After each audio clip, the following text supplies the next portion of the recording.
Assalamualaikum warahmatullahi wabarakatuh.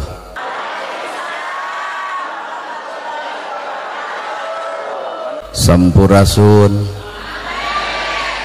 Innal hamdalillah usolli wa usallimu ala Rasulillah Muhammad ibni Abdillah. Ashhadu an la ilaha illallah wahdahu la syarikalah wa ashhadu anna Muhammadan abduhu wa rasuluh alladzi la nabiyya ba'dah.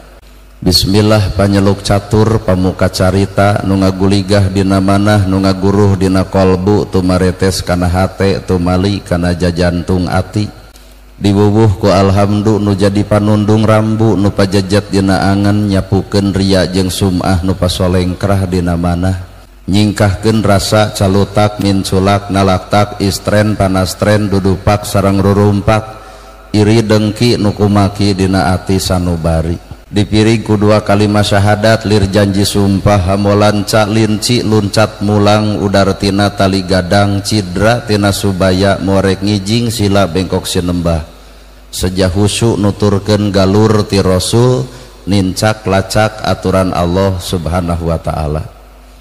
Puji kagungan Gusti nu maha suci anu hayatna abadi Allah Rabbul Ijati.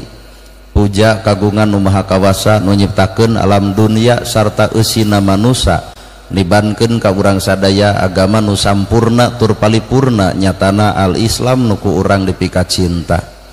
Runtuy syukur anu masyhur kagungan Allah Rabbun Ghafur nu maha ngatur di handap miwah di luhur mikanyaah ka jalma jujur sarta nyarek hirup takabur.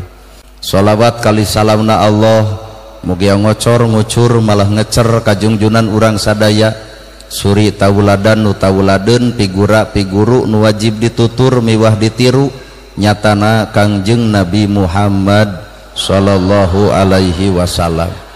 Kalayan parantos natrat ngagurat ka para sahabat anu opat nu teu beurat kana salat nu teu heat kana zakat ka para tabiin tabiah nu keukeuh pageuh nyekel sunnah ka para kulawargana nu anceg panceg istiqomah imana teu ungut ku kalinduan teu gedag ku kaanginan teu luntur ku kahujanan caduleeh ku kapanasan. Para asatid asatidah qori qoriah mubalig mubaligoh tokoh agama alim ulama nu kusim kuring dipihormat guruwaneun pikeun sim kuring. Ais pangampih pupuhu lemur tikawit bapak camat sarta nu ngawakilan kades kadus RW RT BPD lebe tur LPMD ibu miwah bapak sadaya anu lenggah linggih dina ieu patempatan kalayan ngabogaan pamaksudan. Lamun meuli pulpen pasti keur nulis, lamun ngagaleuh jam pasti keur nuduhkeun waktu, munu dagang pasti hayang untung, anu tani pasti hayang hasil. Ari ibu pangaosan hayang naon? Bisi hayang panggih jeung urang. Eceuk ibu pangaosan teh hayang menang ilmu. Pulpen dibeli eukeur nulis. Ari ilmu lamun geus beunang eukeur naon? Gening teu saeutik jelema geus menang ilmu ngadon sombong ku ilmuna naet tapi tuduh ilmu. Gening teu saeutik jelema boga ilmu ngadon pasea jeung nu boga ilmu deui na kudu kitu jelema nu boga ilmu. Berarti lamun kitu pulpen can bisa dipake nulis, jam can bisa nuduhkeun waktu, ilmu lain urang teu boga geus boga ngan can jadi oncor. Sabab fungsina ilmu mah al ilmu nur, ari ilmu teh cahaya. Lamun ilmu cahaya berarti urang baroga ilmu kudu geus bisa ngoncoran hirup sorangan, tapi naha kanyataan baroga ilmu tapi sadar urang teh koga ilmu tapi hirup poek wae. Da kabeh ge arapal ilmu tahajud geuning unggal peuting hees. Kabeh ge arapal ilmu infak jeung sedekah geuning mayar pasantren hese. Kabeh ge da arapal ilmu jeung dulur kudu akur jeung tatangga tong pasea tapi naha ustad jeung ustad burger wae. Ibu ge apal ka salaki kudu hormat tapi naha duit leutik baeud wae. Nain urang nu teu boga ilmu sabenerna mah baroga ilmu mah kabeh oge ngan can jadi oncor. can kasaksian ku batur ilmu urang teh dina praktek kahirupan. Saha atuh jalma nu bakal menang ilmu? Hiji jawabanana lain jelema nu sakola luhur.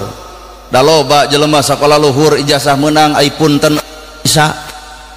Nah ari kolot baheula teu boga ijazah teu sakola nepi ka punten teh rengkuh, punten kalangkung, ieu teh nepi ka depong-depong we, da eta ilmu nu sabenerna. Naon sababna? Geura tanyakeun ka ketua pasantren nu aya di ieu tempat, leuwih hebat katimbang ilmu. Jadi hakikat teh teh saha atuh jalma nu bakal menang ilmu? Hiji jawab jelema nu bersih hate. Lamun jelema kotor hate ngadenge batur da teu hayang narima, naha kotor hatena asa aing geus boga sehingga ngadenge ceramah kieu teh hate malang eah-eahan. Ceramah kitu aing ge bisa atuh naha lain ku bebengok sia. Ulah ngarasa boga inu ngaran hirup mah urang teu boga naon-naon.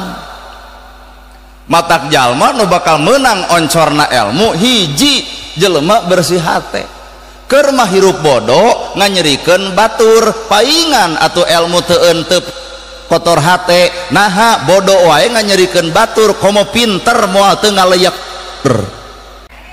Harta oge paingan teu euteup da gumantung hate eta harta bakal euteup. Keur mah hirup sangsara kata mah tudang-tuding wae ka batur. Batur beunghar majarkeun nyegi, batur beunghar majarkeun nuyul, batur maju usaha nyeri sirah. Keur mah sangsara kotor hate, maka harta moal euteup ka jelema nu kotor hate. Sangsara wae geus kitu peta komo beunghar moal teu adigung ku kakayaan. Matak hirup maju jeung mundur ulah nyalahkeun batur, balik kana diri, tah aya hate naon na awak urang. Matak oncor tina ilmu teh hampura hate. Ibu katalar Quran surat Al-Fatihah katalar lain kudu ngadu-ngadu talaran saeutik we geus kapigawe acan sakitu ilmu. Al-Fatihah dibaca ti bismillah nepi ka waladolin. Pertanyaanana kapigawe henteu? Lamun acan kapigawe panon tong popolotot ka batur nitah migawe ari sorangan acan migawe bisi batur ngewaeun ka urang lain batur nu ngewa hakikat nama urang ilmu teh hampura can katempo na pagawean. Bongan judulna ngaji diri nya balikna kana diri atuh. Sok ku ibu lalajoan bismillahirrahmanirrahim make makna bismillahi kalian nyebat asma Allah ar-Rahman nu maha welas ar-Rahim nu maha asih cicikeun kana awak kudunya ahan asihan jeung dedehan tarangan tep budak yatim teu boleh hayang nulungan ka fakir miskin babantu ka jelema nu bingung nalang ka jelema susah. Bismillah katempo ingkigna, bismillah katempo lakuna, bismillah katempo sifatna, didinya bismillah datang ka barokahanana. Apan urang mah bismillah teh karek samat biwir. Bismillahi kalian nyebat asma Allah ar-Rahman nu maha welas ar-Rahim nu maha asih tapi eusina kumed pedit tara hayang nulungan. Matak bismillah teh butuh pagawean lain sakadar dibacakeun tapi bismillah teh hayang dilalajoan sehingga sahida teh kami nyaksi. Apan sahadat ge asyhadu alla ilaha illallah wa asyhadu anna muhammadar rasulullah. Ibu jeung bapak asup Islam kabitaku Islam kunaon nyaksian akhlak Islam. Saha nu boga? Nabiullah Muhammad sallallahu alaihi wasallam. Kunaon batur teu kabitaku urang mah eueuh pikabitaeun. Nu sok pangajian na batur anu kadul kabita ku ibu teuing naha da eta ge osok pangajian ngan jeung dulur teu akur wae jeung tatangga pasea wae kasalaki popolotot wae kana BLT nya ge beunghar hayang wae. Atuh lamun kitu rada meujeuh batur teu kabita ku urang teh naha karek katempo ngingkig ngaosna, karek katempo ucapanana, karek katempo ngariung kieuna, can katempo hasil tina ladang pangaosanana. Aduh kenah euy loba nu ungek euy. Ibu hayang kasaksian ku batur ladang ngaji bawa kana diri disebut ngaji diri. Ikro kitabaka kafa binafsika, gera baca kitab anu aya na awak anjeun, baca na awak ibu, baca na awak kuring, geus cocok acan urang jeung bismillah da acan atuh.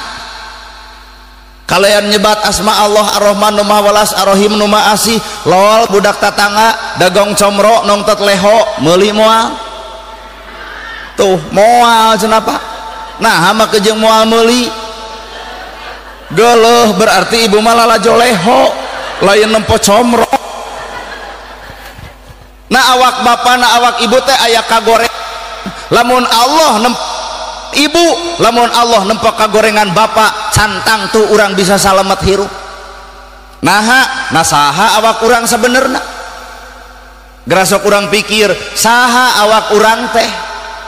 Nana gerhana disebut al-mukarrom, nana gerhana da muringkak bulu punu, nah acan cocok disebut al-mukarrom. Nah sadar diri al-mukarrom yang mulia, maknya yang mulia salat subuh kaberangan, maknya aya yang mulia yatim teu katulungan, maknya yang mulia nu miskin belaan, maknya yang mulia luhur kuta gede dunia sangsara diarantep.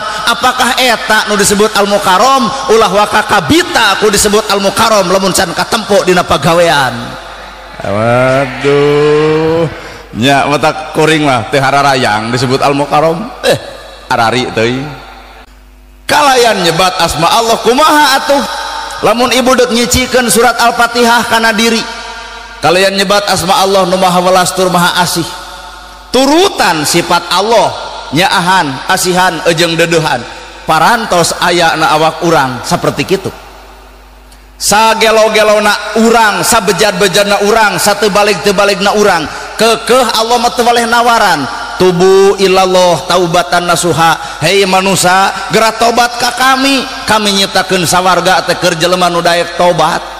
Padahal doraka urang salaput sirah, padahal dosa urang tiba heula nepi ka ayeuna, tapi tobat sakali ngaleungitkeun dosa anu sababaraha kali. Inilah Rahman Rahimna Allah. Ibu dibere logika, budak tetangga dagang comro nongtot leho, ceuk ibu moal meuli berarti ibu mah lalajo leho lain nempo comro. Turutan sifat Allah atuh naon Rahman Rahim, dedeuh teuing ieu budak dagang comro nongtot leho kaciri moal payuna ka dieu jang emak mah teu hayang comro ngan eta we kabita ku polo.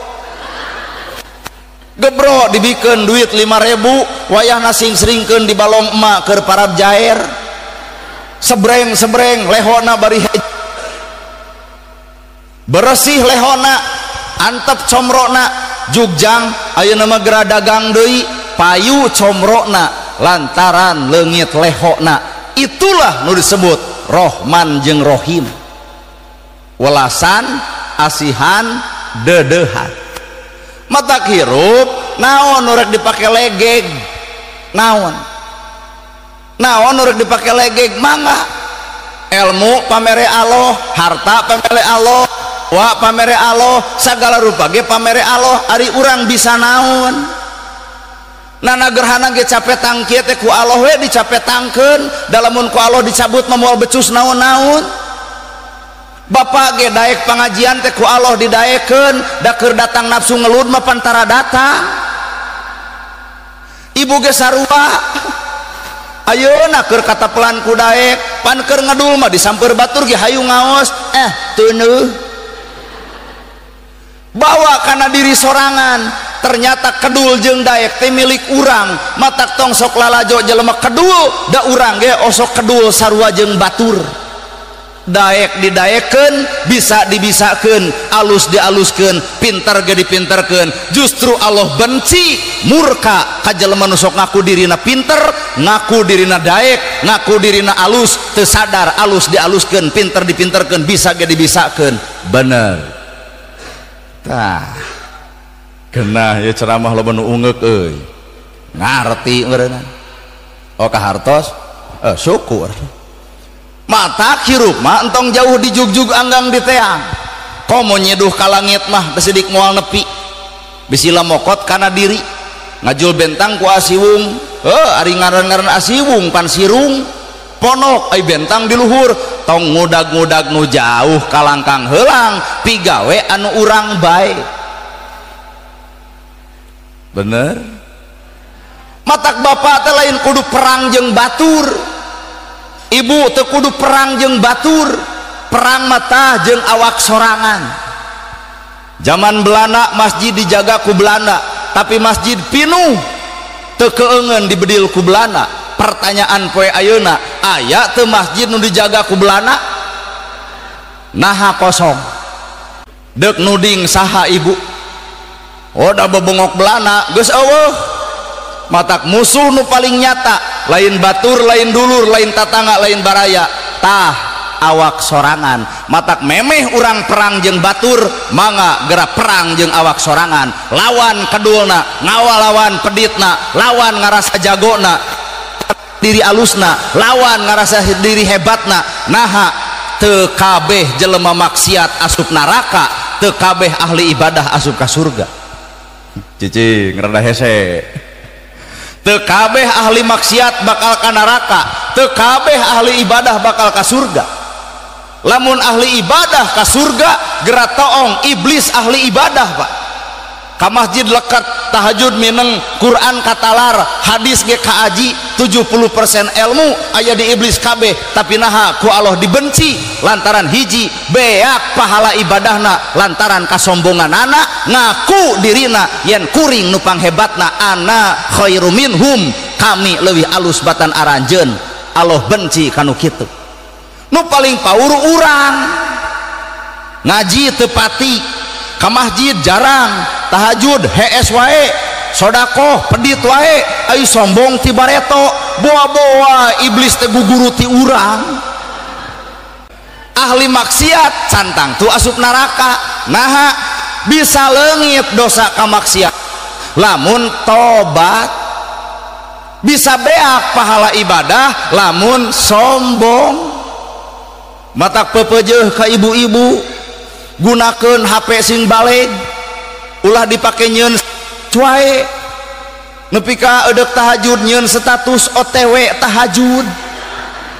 Tahajud acan ai ujub geus ti bareto. Lamun geus maca Quran geus maca sholawat sing tuluy jadi ibadah, sing tuluy jadi pahala ulah dibatalkeun ku kasombongan. Palebah mana sombongna api-api seserakan rada serak sing teu kunaon tos ngaos Quran sareng sholawat sawewengi kumasia teu sadar ibadah urang dibeja-beja ka batur. Na memangna batur ti iraha diangkat jadi malaikat keur nyatet amal urang. Allah geus nurunkeun malaikat Raqib jeung Atid nyatet amal ibu amal kuring, bener ibu bener kuring, goreng ibu goreng kuring. Manusa tong silih lalajoan kana kasalahan batur serenkeun malaikat nu bakal nyatetna tong riweuh urang. Well, anu salah lain kudu diomongkeun, anu salah lain kudu dicaritakeun, anu salah lain kudu digosipkeun. Tapi hakikatna mah enteung keur urang sangkan urang teu ancrup kana kasalahan nu sarua. Jelema bisa bener teh lalajo ti nu salah. Da pakades bisa meunang ge guruna mah anu eleh. Kunaon si itu eleh wae jadi kades? Oh teu deukeut jeung rakyat, oh teu wawuh jeung rakyat, oh tara datang ka pangaosan, oh tara datang kanu maot. Sehingga pak kades nyieun solusi, datang kanu maot, hadir kanu hajat, pengajian manco, siap datang tuluy. Ceuk rakyat teh bener daekan tu geuning. Jadi pak kades teh kudu nuhun ka saha kanu keok. Nama kejeung nuhun apan bisana jadi teh ilmu nama ti ditu. Saha jalma nu bakal menang ilmu eta? Hiji syaratna jelema nu kosong hatena. Ngaran-ngaran jelema kosong hate hayam ge bisa jadi ilmu. Naon nu teu manfaatina hayam? Buluna jadi kok, dagingna sumber gizi, nogna sumber vitamin, ti kotokna eukeur aduk. Heuh eta tulangna apan ibu osok jajan seblak tulang. Tina hayam kabeh manfaat. Coba awak bapak jeung awak ibu lamun teu ibadah naon manfaatna awak urang? Bener ibu? manfaatna manusia teh ku ibadah, matak lamun teu ibadah naon bedana jeung si itu. Tuh geura pikiran ku urang kabeh. Matak aya bahasa Sunda nu nyebutkeun papat kalima pancer, papat opat pancerna awak sorangan, kidul kaler kulon wetan opat pancerna diri urang, taneuh cai angin seuneu opat pancerna awak urang. Matak guru urang nu sabenerna diri sorangan. Cicing rada lieur. Guru ibu nu sabenerna teh ibu sorangan. Taneuh cai angin seuneu sok bongkar seuneu panas hirup hayang salamet tong kapanasan diri ku milik batur, tong karerab diri ku harta batur, batur meuli kongkorong naha ibu nu jamotrot pan nyiksa diri sorangan teh. Batur nyen gedong naha urang nu nyeri sirah, batur meuli motor naha urang nu ratu gaangen, batur maju ekonomi naha urang anu ambek. Ku ambek na urang moal matak si itu murag ekonomina, ku geuleuhna urang kasih eta moal matak leungit gedongna nu aya ngadon leungit nyawa urang naha disiksa ku perasaan sorangan. Aduh genah euy, ungeuk ongkoh sadar ongkoh heueuh ongkoh nyiksa awak Pak. Da Allah mah moal nyiksa manusia Rahman Rahim, nu nyiksa mah tah rasa urang masing-masing. Matak seuneu artina panas, sok guguru tina seuneuna panas, tina panasna seuneu awak tong kapan diri ku milik batur, tong karerab diri ku harta batur. Sing enjoy sing kalem manusia geus ditangtukeun kulak canggem bagja diri takdirna sewang-sewang. Pan tempat nawel mah di dieu kawali. Nana gerhana lamun dilogikaan ku bapak, dilogikaan ku ibu, nah pipanteseun kuring jadi ustad teu tina bajuna ge kieu, tina calanana kieu, matak rada era disebut ustad nana gerhana.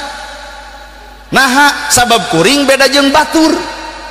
Ngaran ajengan ma abdi ge apal udeng badag gamis ngangsar sorban ngagaplek. Lamun aya ajengan sarupa kitu teh mustami teh narangtung wilujeng sumping al mukarram. Apan ka urang menolol tina mobil ge kuat eueun assalamualaikum kal ka wel kitu.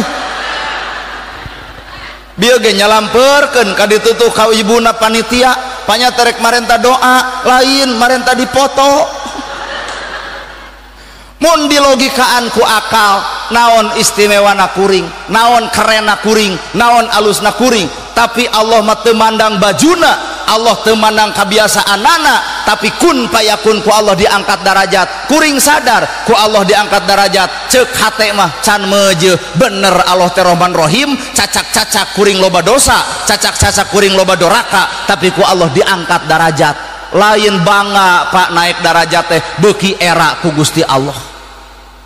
Nah era ku kalakuan matak disebut ustad mung teh naon sieun teu akur jeung pagawean maknya ya ustad ngagosip atuh da. Pan era disebut ustad, disebut kiai, disebut ajengan embung nah sieun teu cocok jeung pagawean. Sedengkeun ustad kiai ajengan teh dijamin ku hadis Nabi warasatul anbiya, pewaris para nabi. Daerah dibawa kadinya ai nabi ngawariskeun naon tahajud unggal peuting baruh sampean ladang tahajud gerang ngacung ustad mana nu baruh sampean ladang tahajud lamun mah di dieu aya nu baruh sampean kuring yakin lain tahajud eta mah asam urat nya era disebut nabi ngawariskeun naon bager. Ya Rasul aya korma dipetik dibikeun, ya Rasul aya lauk disair dibikeun, nana gerhana nyekelan jam penta ku bapa dibikeun moal. Ibu teh suudon. Pan ieu teh ceramah teh eusina teh bersih hate. Apan ibu ge sarua boga barang anu alus di imah dipenta ku kuring dibikeun moal. Sarua pepedit matong sok silih omongkeun can meujeuh can cocok. Mataku Allah angkat derajat lain atoh lain bunga tapi cerik hate naon sababna Gusti abdi loba salah abdi loba doraka abdi loba dosa tapi ku anjeun diangkat derajat serupa kieu inggis ku bisi rempan ku boa bisi disungkun ku Gusti Allah. Kunaon jelema teu ibadah tapi beunghar teu kudu sombong disungkun pek di dunia dibeungharkeun ngan akhirat moal kabagean sieun bah. Well kan bae da nama geus beres pilgubna ge wel-welan oge tuh matak hakikatna tuh nu jadi pejabat tong legeng naha matak dararagang kampanye ge meureun ti kamari hayang payu teteh kasaha dagangna ka rakyat dicoblos ku rakyat jadi we jadi pejabat. Matak geus jara di pejabat kudu sadar yen maneh jadi pejabat teh pamere rakyat. Matak geus jadi kudu eling atuh ka rakyat.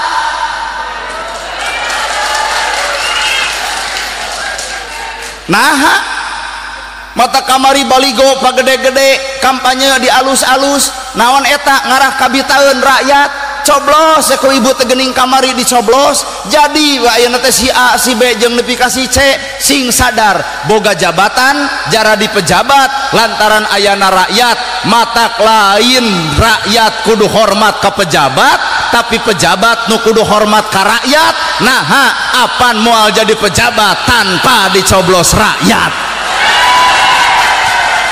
Aduh bener pan nah atuh sok tibalik ieu mah aya pejabat dangdan satakar kebok make up dipake lipstick dipake anjing ngeurepan salaki boro-boro dangdan rang kedat rang kedut itu nu kudu hormat ka rakyat. Jara di pejabat eueuh rakyat nyarek mingpin cucungu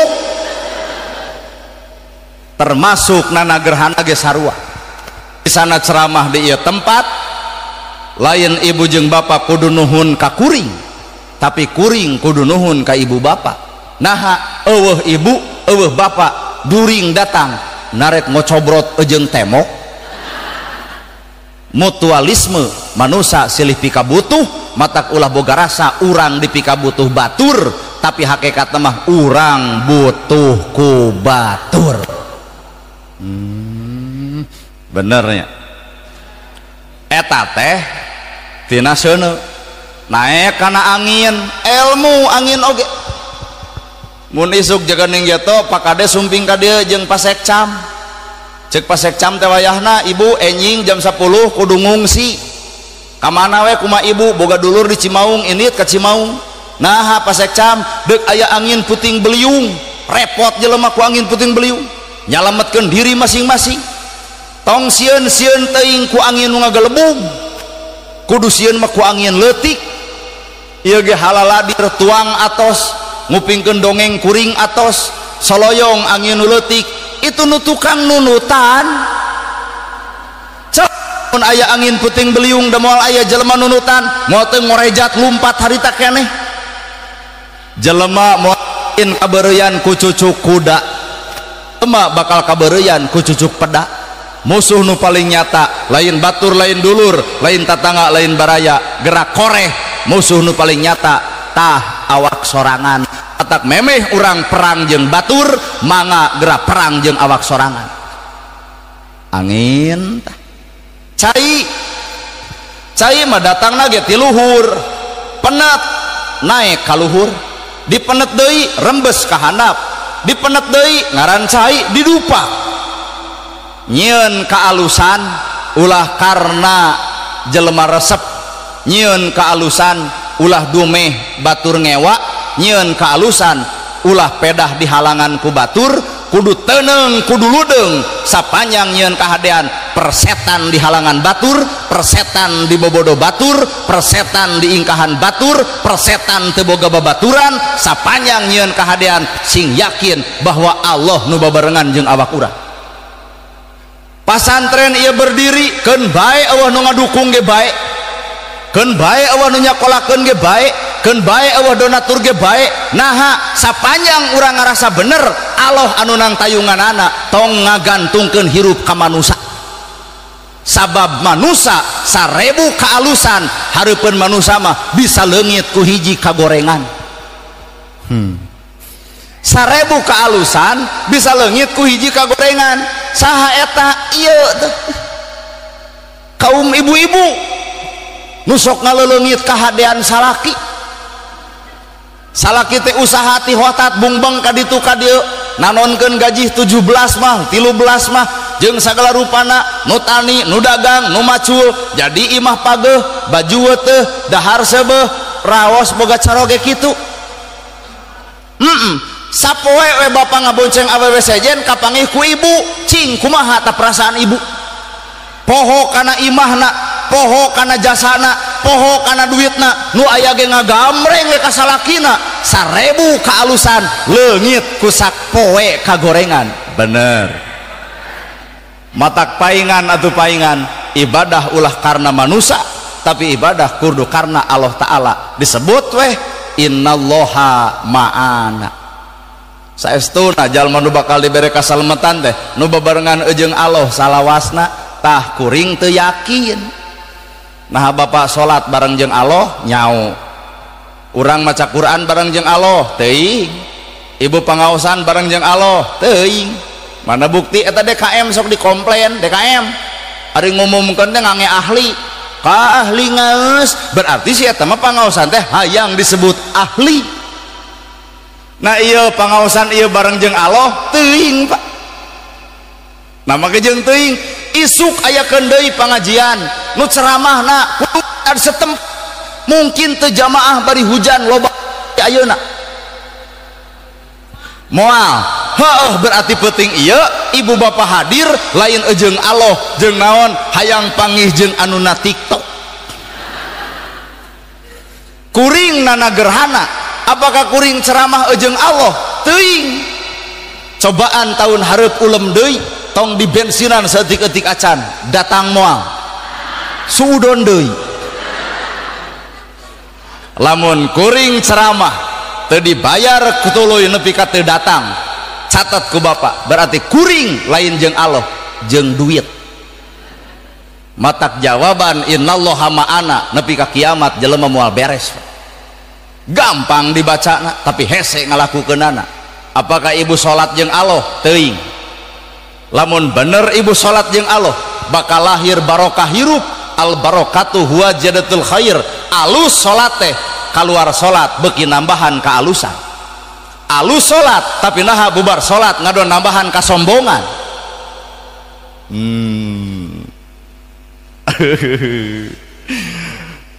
Alus salat teh lain alus kudu alus salat teh alus bakal datang kabarokahan berarti alus salat bakal katempo bubar salat nambahan kaalusan geuning kanyataan mah salat alus bubar salat beak ku kagorengan. Di mana mang nanya salat we kunaon make jeung kudu ngahoak batur puasa nahan lapar jeung dahaga alus alus Al-Quran surat kedua ayat 183 kudu tete puasa teh sararea nahan lapar jeung dahaga ngan lamun jelema bareng jeung Allah na puasana laparna bapa dahagana bapa tapalkeun kana laparna batur dahagana batur jelema puasa bakal bebela ka jelema anu lapar nu sabenerna tah eta ladang puasa teh peduli kanu lapar peduli kanu dahaga tapi naha kanyataan mah hiji sawage beak dengkak barang hakan deui. Eusi na geuning panu hese teh nya da urang-urang ge pan puasa mah babari nahan lapar jeung dahaga ngan peduli kanu lapar jeung dahaga mah can pati. Heeh ya nu yatim diantep nu miskin diantep nu susah tara ditalang nu bingung tara ditulung puasa unggal tahun berarti karek syarat jeung rukun puasa nu kapigawe eusi tina eta puasa mah can aya na awak masing-masing. Matak entong nganggap urang ahli surga naha jauh keneh meninggi omean hirup unggal detik unggal menit daripada ngomean batu oge riksa jaga tempo reret kalakuan awak sorangan disebut weh ngaji diri. Heueuh well dua naik deui kana taneuh kamari teh halodo panjang aya meureun sataun mah halodo ayeuna usum hujan aya meureun karek sabulan halodo sataun hujan sabulan teu kurup teu cumpon tapi taneuh jukut hejo deui tutut hirup deui lauk nyampak deui tukang tani seuri deui simpulkeun taneuh teu boga panyakit dendam ibu tina taneuh bapak tina taneuh kuring tina taneuh teu meunang boga panyakit dendam da taneuh mah ngajarkeun teu dendaman matak lamun aya nu hadir di dieu boga panyakit dendaman tinggal nanya boa-boa taneuh sengketa nah apan ku ilmu jelema bisa robah ibu dihina, dicaci, dimaki, diledek, dipitnah, ilmuwan atuh. Gusti nampi abdi panghinaan batur, nampi abdi dodolim batur, nampi abdi Gusti dihina batur. Nah, hamak jeung nampi apan ceuk ilmu, kumaha ceuk ilmu? Mun ibu ngahina batur, artina ibu nawarkeun kahadean ka batur, dosa si itu geus siap ditarima ku ibu. Leres, Pak? Lamun ibu ngahina batur ibu teh seolah-olah kahadean ibu siap dibikeun ka ditu gorengna itu siap dicokot ku ibu pan boloho jelema kitu teh matak ban lamun bener urang boga ilmu dihina diledek dicaci dimaki tong ambek tapi urang kudu sadar si eta keur ngawabuhkeun eusi hate nu sabenerna diuk bareng dahar bareng ngaroko bareng tapi di satu kangen ngomongkeun urang geus bapak teu kudu amek berarti si eta keur ngawabuhkeun eusi hate nu sabenerna daripada neangan ti batur bener ibu sugane bubar teh dia teh bae cenderung dihina oge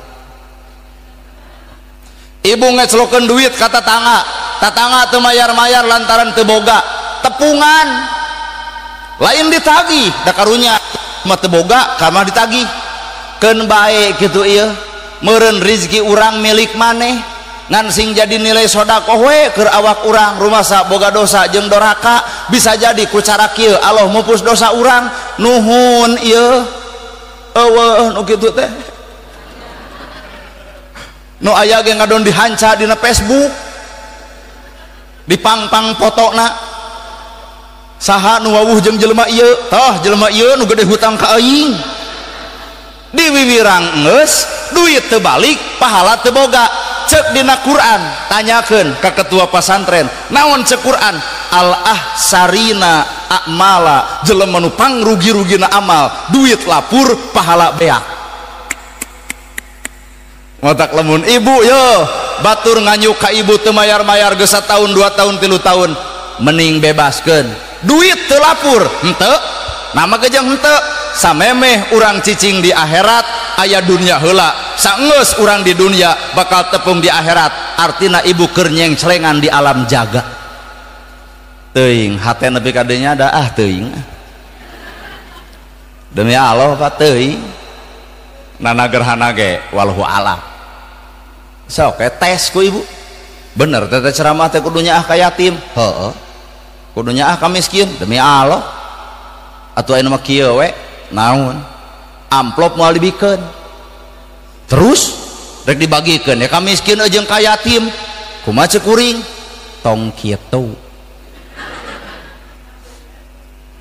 apaan eta eusi ceramah kudunya ka miskin kudunya ka yatim tapi geuning eta amplop teu dibikeun ngadon dibikeun ka miskin jeung ka yatim kumaha ceuk kuring tong kitu heupan tadi ceramahna ka harti pisan eta mah ceramah tong jauh-jauh teuing ngaji mah Pak sakitu kapigawe teu matak hakikat hirup mah hampura pigaweun sahadat teh matak ayana salat teh keur nyambungkeun gawe teh Pak matak kudu salat teh wajib ti subuh nepi ka isya naha keur nyambungkeun sahadat deui da urang mah loba batal ashadu abdi nyaksi an la ilaha illallah ta di pangeran angin Allah wa ashadu jeung abdi nyaksi anna saestuna Muhammadur Rasulullah Muhammad utusan Allah kasaksian teu ku batur 2 kalimat eta na awak urang La ilaha illallah teu aya deui pangeran angin Allah, la ilaha illallah teu anu ngelmuan angin Allah, la ilaha illallah teu anu ngajadikeun angin Allah, la ilaha illallah teu anu ngawujudkeun angin Allah, la ilaha illallah teu aya nu mere angin Allah, la ilaha illallah teu anu ngabisakeun angin Allah. Geuning urang mah bisa asa bisa, alus asa alus, daek asa daek, ka mana Allahna nya batal. Matak syahadat deui di mana? Na salat. Wa ashadu jeung abdi nyaksi anak saestuna Muhammadur Rasulullah, Muhammad utusan Allah. Gara taong daerah nyebut Muhammadur Rasulullah teh naon make jeung era nyebut Muhammad tapi akhlak leungit ti Nabi Muhammad. Maruk teh era. Ibarat ibu boga budak baong jeung bedagong panggih di karamean, budak saha eta? Ternyata budak ibu aya ka era. Heuh kitu urang wa ashadu anna Muhammad Rasulullah ari akhlak anggang ti Kangjeng Nabi era urang matak sok sahadat deui di mana? Na salat. Matak wajibna salat teh keur nepungkeun deui dua kalimat syahadat, loba batal. Wala tamutunna illa wa antum tu geuning eta ulah maot araranjeun kecuali nakayaan pasrah sumerah. Kasaha pasrah sumerah?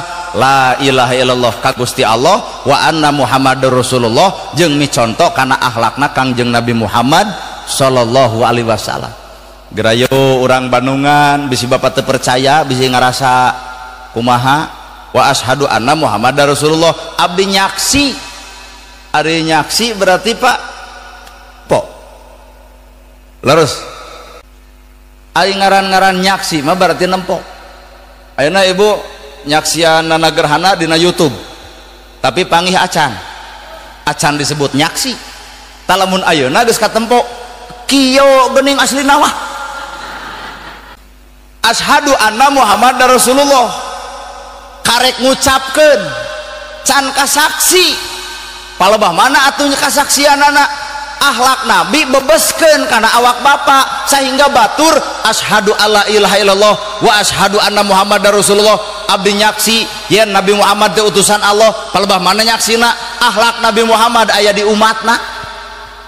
Yuk urang lalajoan bihung Nabi dek init ka masjid di tengah jalan aya nu musafir bari lolong disampeurkeun ku Kangjeng Nabi lapar nya. Nah teu barang dahar teu boga kaum mana anjeun? Yahudi lolong kusiwa roti dikaluarkeun ku Nabi sok atuh bisi lapar mah wow dihuapkeun ku Yahudi geus seubeuh kakara Yahudi ngomong anjeun pemuda alus ngantong deket jeung nu ngaran bebengok Muhammad teh tukang sihir, Muhammad teh jelema teu ecreug, Muhammad teh jelema teu baleg, sanggup teu bapa hate jigah anjeunna.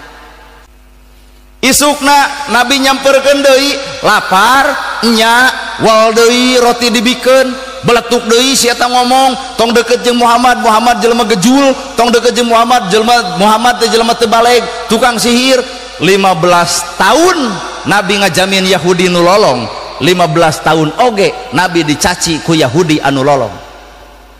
Kasaksian akhlak Nabi tah cikan matna bapak barang bere ka tatangga ngahina bapak dek mere deui isuk moal alus ashadu anna Muhammadar Rasulullah teh karekna bibirna can katempo dina akhlakna laras. Wow cing iya tuh kaum ibu-ibu mun ibu-ibu barang bere ka tatangga ngahina ibu dek mere deui moal sarwana.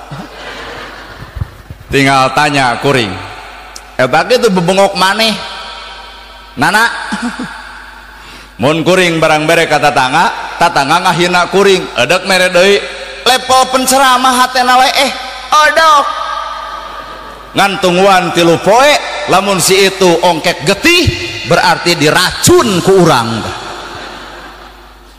Jadi urang mah can kasaksian akhlak urang teh can kasaksian. Kunaon Islam nepi ka Ciamis, kunaon Islam nepi ka Cimaung, kunaon Islam nepi ka rahmatan lil alamin, kunaon Islam saantero dunya Nabi nu mawakna. Ayeuna urang mawa Islam boro-boro masa dunia jeung tatangga ge pahereng. Well bangga Nabi mawa Islam rahmatan lil alamin, jadi rahmatkeun saantero alam, bawa kana Islam urang geus jadi kitu boro itu Islam ieu Islam ge pahereng, parebut usoli jeung teu usoli ge teu beres, parebut 11 jeung 23 ge teu angus. Bener mana atuh teka tempo ku batu rahmatan lil alamin. Bener Pak nya ada ku ceramah kieu mah demi Allah tara nyalahkeun batur, abdi ge ngomong angere diri nu salah teh. Asli Pak rahmatan lil alamin teh, wah matak Nabi mah orang paling sempurna adalah Nabi Muhammad. Nah gerhana mah tong dihargaan sampurna soteh di dieu teuing balik ti dieu dicarekan wallahu a'lam. Ibu ge meureun bapa ge keur ngaos sampurna sotenya balik ti dieu mah coplok Allah teh. Watak cek kuring ge bahasana ge ashadu abdi nyaksi an la ilaha illallah wa ashadu jeung abdi nyaksi anna Muhammadar Rasulullah.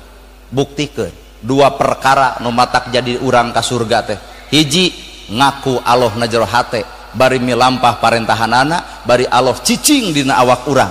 Kadua ngaku Nabi Muhammad adalah utusanana, dua rupa pigawe nabina eta nu bakal salamet mah kakara disebut innallaha ma'an. Abot nya banyak nya matak memeh ngomean batur teh ngomean awak urang sebenarnya. Di situ percaya Nabi beak harta dipake naon aya Nabi beak hartana. Nabi mah beak hartana teh imah butut masjid badag. Nabi lain urang imah butut masjid badag, imah butut kurban 60 onta sataun. Mun di Ciamis aya jelema beunghar sanggup teu kurban 60 sapi. Entong wakang aku beunghar eta mah bebeungharan. Berarti aya kalimat beunghar naon dirinya Pak? Urang mah beunghar ceuk kasat dunya, sangsara ceuk kasat akhirat. Nabi mah beunghar ceuk kasat akhirat, sangsara ceuk kasat dunya. Nabi mah sangsara tapi beunghar, urang mah beunghar tapi mangga emutan. Wayana ulah nunutan ceramah kieu mah rada hese. Nabi mah katempo sangsara, mana buktina imah butut 5 kagenep tapi kurban sataun 60 onta, masjid dibangun, yatim kabela, miskin katulungan. Berarti Nabi beunghar secara hakikat, urang mah karek beunghar secara syariat. Gedong boga, sawah lega, kongkorong boga, gelang aya, tapi nalika desa teu mere BLT, kades dicacarekan. Kades teu balik, kades teu ocrong. Batur menang BLT aing henteu. Nepi ka sirik ka jelema nu menang BLT. Lamun bener ibu dek beunghar di akhirat, kabere BLT sadar diri, duit aya, beas loba, imah gedong, mobil boga, sawah lega, kongkorong aya, gelang boga. Pak Kades hampura moal narima. Cek Pak Kades teh naha pan sidik hakna moal emak marumasa bersyukur ka Allah, imah boga, sawah aya, kongkorong ge ngagamleng, budak sarakola pangmikeunkeun kanu hakna. Tuh si miskin, tuh si yatim aman lamun jelema kitu kabeh. Da kajen keprok da eueuh nu kitu teh. Nya cek urang oge. Eta teh karek 2 kalimat syahadat. Berat migawena Pak. Madak naon hirup mah jeung kudu legeg sagala. Nu puguh mah urang teh omeaneun. Jadi urang asup ka surga ku naon atuh? Ku salat, zakat, ku saum, ku ibadah haji. Lain lah. Ku 2 perkara, hiji rahmat Allah, 2 syafaat Nabi. Eta nu matak urang ka surga teh ngan cirina jelema nu hayang rahmat Allah ngagugu ka Gusti. cirina jelema nu hayang menang syafaat Nabi ngagugu ka Kangjeng. Jadi urang mah salat zakat saum ibadah haji teh karek manut yen urang teh umat Nabi sinyal. Engke Nabi nanyakeun umati umat kami mana? Gerak aku Abdullah. Naon buktina? Salat. Naon buktina? Zakat. Naon buktina? Haji. Naon buktina? Pangaosan. Kaciri jelema nu sok salat bener ieu umat kami jadi salat zakat saum ibadah haji karek jadi sinyal ke Kangjeng Nabi. Kahartos mata kulah waka salat jug surga weh jauh kene gerayu urang bawa salat nepi surgaeun hiji sod dua lam tilu ta salat nepi surgaeun sod sidqul qauli lam layenul qalbi ta tarku ma'asi ta eta salat nepi surgaeun salat sod sidqul qauli alus ucapanana lam layenul qalbi leuleus hatena ta tarku ma'asi ninggalkeun kamaksiatana eta salat anu dina kahirupan. Parantos nepi ka dinya salat matak tong popolotot ka batur ge kitu sidqul qauli ucapan simbol ti Allah simbol ti Nabi bacaan salat alus heueuh eta teh kudu dipigawe bacaan salat alus maka bubar salat ge kudu alus eta ucapan seperti alus bacaan salat ulah bacaan salat alus aya dulur nyeri hate ku bibir ari tatangga nyeri hate dicarekan aya salaki nyeri hate dipolototan karek samet bacaan salat nu alus ucapan mah can katempo nilai alus sehingga batur teu nyaksian akhlak salat nu sabenerna. Well aduh apa ngaranna ge ngaji diri naon deui atuh eta we ngaji diri teu kudu jauh-jauh teuing lam layenul qalbi leuleus hate leuleus hate Pak. Umar bin Khattab nyekelan pedang deuk naon deuk mateni Kangjeng Nabi. Saha anu anjeun nitah maca surat Toha teh Nabi Muhammad percaya anjeun ka Nabi percaya ku aing cek Umar bedog dibawa pedang dibawa deuk di mateni deuk di maotan Kangjeng Nabi trok pedang geus diceklan dibukakeun tulak panto para sahabat ngajaga cek Nabi keun antep kumaha cek Nabi pas Umar datang ya Umar kami sono ka anjeun nah pentingna Nabi tahajud bebeja ka Allah ya Allah kuatkeun Islam ku Umar terus teh Pak beurangna Umar datang ya Umar kami sono ka anjeun mangga bisi Bapak boga musuh penting doakeun kitu teuing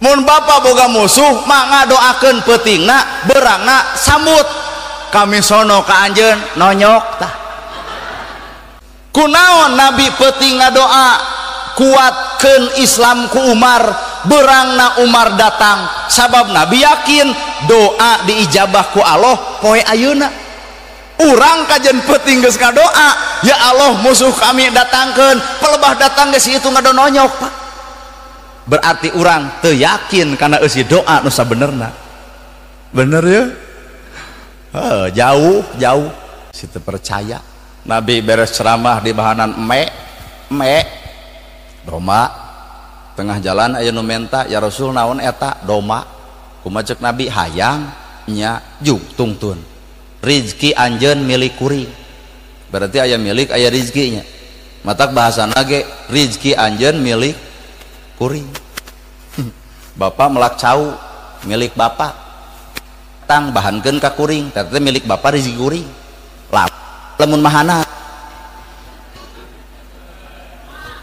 Bapak melak cau kuring datang bahankeun ka kuring berarti milik Bapak rizki kuring cek Bapak teh euy rizki ustad cantang tuh kuring balik panggih jeung nu ngarona mang koptah geura beakeun di dahar ku nu ngarona milik kuring rizki nu ngarona tapi bapak anu untung nah ngocor 2 pahala ti nu ngarona menang ti kuring ge menang matak anu hade mah nu mere lain nu dibere mun urang nepi ka kayakinan kadinya wah pokokna mah lain well deui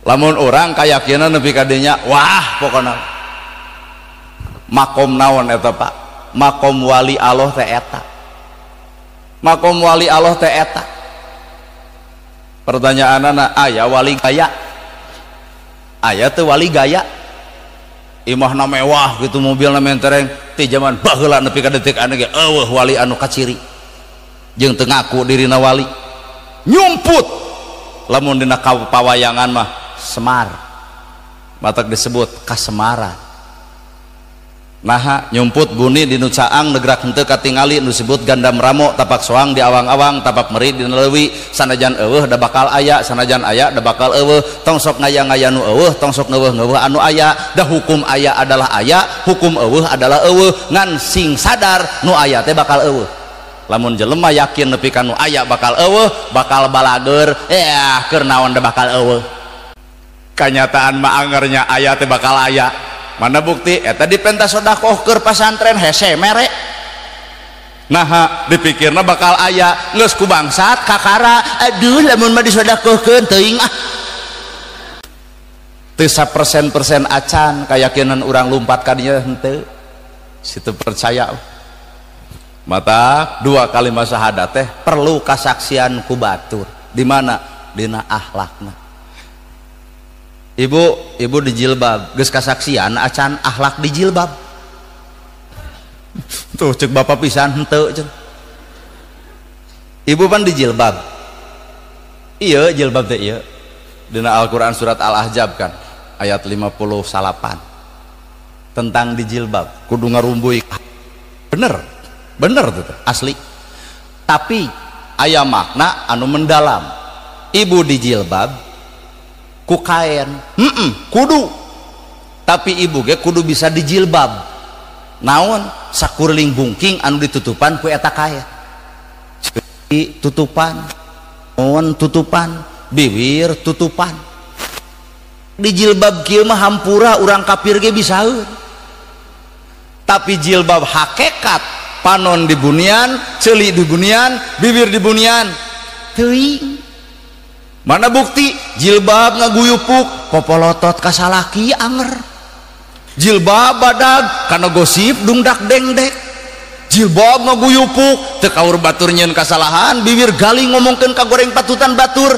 hampura Pak jilbab nu mana nu dipake jilbab kaena can dipake nepi ka ilmu hakikatna well oh bapak-bapak bari ngarenet ka ibu lebok oh atoh bapak-bapak asli ibu yuk ngarendeng naona awakna pertanyaan anak ngarendeng teu jeung hate-hatena bapak berjamaah di masjid teh kudu wajib 27 derajat pahalana berjamaah bahasa berjamaah geura toong ku ilmu berjamaah ngabringna jelema lobana jelema itulah berjamaah hate ge kudu anger berjamaah ta eta ilmu hakikatna lain sakadar berjamaah lahirna tapi kudu berjamaah nepi ka jeung batin-batina batur gering pek longok batur susah pek talang batur bingung pek tulung berjamaah lahir berjamaah batin